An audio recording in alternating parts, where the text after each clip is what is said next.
Bom dia, boa tarde ou boa noite, sejam bem-vindos a mais um vídeo do canal.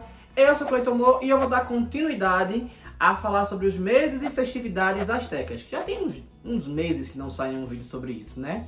Então, vamos falar de mais 3 aqui, vamos lá. Bem, eu vou começar com Quetzalcoatlistli. Porque eu botei um H aqui, que acontece entre 23 de maio e 11 de junho. Quer dizer, comparado da gente, tá? Eu já expliquei isso aqui várias vezes, que os astecas dividiam o ano em 18 meses de 20 dias, né? Então, fazendo um comparativo aqui mais ou menos no trecho ali que aconteciam as coisas comparado ao da gente, né? Esse aqui, o nome significa mingau de milho e feijão. Eu só consigo pensar em munguzá salgado, porque ele já é quase uma feijoada mesmo, só com milho. Eu penso mais ou menos nisso. Nesse mês, já estava começando a chover, então as festividades elas começavam a ser um pouco diferentes, né? Elas finalizavam o ciclo de agradecimento. Essa festividade, como eu estava falando, já aconteceu a parte das chuvas, está acontecendo as chuvas, então não é mais sobre o desespero da seca para pedir as chuvas, né? Já está começando a ter aquela amenização, aquele negócio de uau, aleluia, tá chovendo, vamos comemorar, aquele negócio todo. Por esse motivo, nesse mês haviam as festividades para Tlaloc e Tlatecuhtli. Tlaloc é porque é o deus da chuva, né? Então agradecendo a chuva, pedindo mais chuva, porque está iniciando o ciclo de chuva, basicamente. Era ali que eles solicitavam, né? Até porque é o período do mês, né? Ali, realmente, quando era criança, não chovia antes do dia 2 de junho, né? E vinha chover lá para longe, apesar que o México tá mais para cima. Mas enfim, de um jeito de outro, eles estavam ali no clima árido e tinha chuva. Nesse período começava a ter chuva. Nesse caso, acontecia de que os sacerdotes, eles iam fazer uma... Como é que o povo chama? Como é que o povo chamava saquear, que fala que é pilhagem? Do quê? Pilhagem, ia fazer como se fosse uma pilhagem. Eles iam pegar coisas, artefatos para levar para o templo, para construir templos ou para ornar os templos. E eles faziam isso tanto de coisas naturais quanto de coisas pessoais. Se eles cismassem de alguém, de levar alguma coisa de alguém, eles tinham que levar e a pessoa tinha que entregar. Tá certo isso?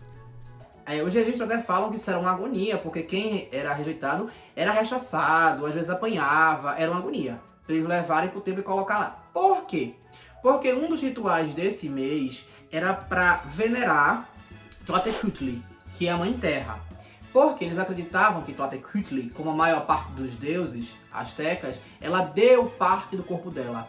Então tudo que você tirava da terra é como se estivesse tirando uma parte dela. Se você tirava madeira, era como se estivesse tirando, sei lá, um cabelo dela, uma unha dela, alguma coisa assim. Se você estivesse tirando pedras, você estava tirando também uma parte dela. Se você minerava para tirar alguma coisa de dentro da terra, era como se você estivesse tirando o sangue dela. É como se você estivesse tirando os fluidos dela. Então ela fazia com que abdicasse dessas coisas para você, e esse era o mês de você retribuir a gratidão a ela, né? Dizer, olha, a gente vai lhe venerar e muito obrigado por esses benefícios que você deu. Por esse motivo, havia o dia do repouso dos utensílios, que eles faziam um altar para você colocar seu utensílio. Então, com que você trabalhasse, nesse dia você colocava lá e faziam oferendas, agradecia por aquilo, realmente fazer uma festividade, mas agradecendo por aquilo ali, por causa de Tlatecuhtli, que ele deu aquilo para você. Da mesma forma que eles faziam oferendas também a Tlaloc, para ele trazer bons ventos e boas chuvas, né? Boas águas para as pessoas. Então eles tinham esse pensamento de fazer essa veneração, de fazer essa retribuição de alguma forma. A ponto que tem um site que de vez em quando eu pesquiso, que é chamado Coração Mexica, que ele diz que a ideia dessa coisa trazida dos astecas é que tudo é um pedaço de um todo. Os animais, se você usa até alguma coisa de pele, ela tem um pedaço de um todo. E os astecas tinham isso como mentalidade, como concepção. Então, desde o momento da colheita, independente se seja caçar um animal, seja extrair algum minério, colher algum fruto ou o que seja, desde aquele momento até o momento de produzir o utensílio, os astecas entendiam que aquilo era parte de um todo. e que estava sendo emprestado para eles a partir das graças das divindades, principalmente de Tlachtecutli, que é a Mãe Terra. Então ela estava doando parte dela para isso. Então tinha que ter esse momento de retribuição, de veneração a esse sacrifício que ela fazia. Então eles faziam isso. O prato principal que eles faziam para comemorar isso é o Etzali, que é um prato que é feito com feijão e com milho, como eu falei no começo do vídeo, né? Justamente porque era o período que tinha a abundância deles ali de feijão e milho, né? Tipo como fossem os auges dele de feijão e de milho. Então eles faziam isso para poder retribuir, mas também eles tinham outros rituais, como eu falei, para Tlaloc. E um deles era um que eles iam para a margem da laguna e os sacerdotes faziam sons, falavam palavras, como se estivesse invocando as criaturas aquáticas, enquanto a população ficava ao entorno e fazia sons batendo na água, como se fossem os animais se aproximando ou chegando e tudo mais. Depois disso, havia a retirada do coração, a sacrifício de alguns que estavam em cativeiros, algumas pessoas, retirava o coração e levava para um redemoinho na laguna, junto com duas crianças, um casal, um homem e uma mulher, um menino e uma menina no caso, e aí eles jogavam no redemoinho, tudo junto, no redemoinho da laguna, tudo junto, para agradecer e reforçar os votos dele a Tlaloc. Nesse site que eu tô falando, no Coração Mexica, ele tem registros do que estão fazendo basicamente hoje, então essa parte de sacrifício não existe, tá? Então, ou pelo menos tentando ressuscitar isso, mas sem a parte de sacrifício. O que mostra que mais cedo ou mais tarde eles iam parar com essa ideia de sacrifício, tá? Esse é um negócio que é muito errado pensar que até hoje eles manteriam isso. Acredito que não tem como ele ter mantido, porque outros povos também faziam, como eu já falei. Os europeus não estão isentos disso. Então, sem julgar aqui os coitados. O próximo mês, ele acontece de 12 de junho a 1º de julho, e ele é o Tecuili Huitontli, que é a pequena festa dos príncipes. Eu já falei, inclusive nesse mês, eu falei uma parte, né? Porque esse mês acontece o que a gente chama de Carnaval Azteca, né? O que eu chamo de Carnaval Azteca, que é a festa dedicada a Xochipilli. Se vocês querem saber mais, assistam um vídeo que eu vou deixar aqui nos cards, para poder ver esse vídeo que eu fiz ano passado no Carnaval. E aí esse também vai sair no Carnaval.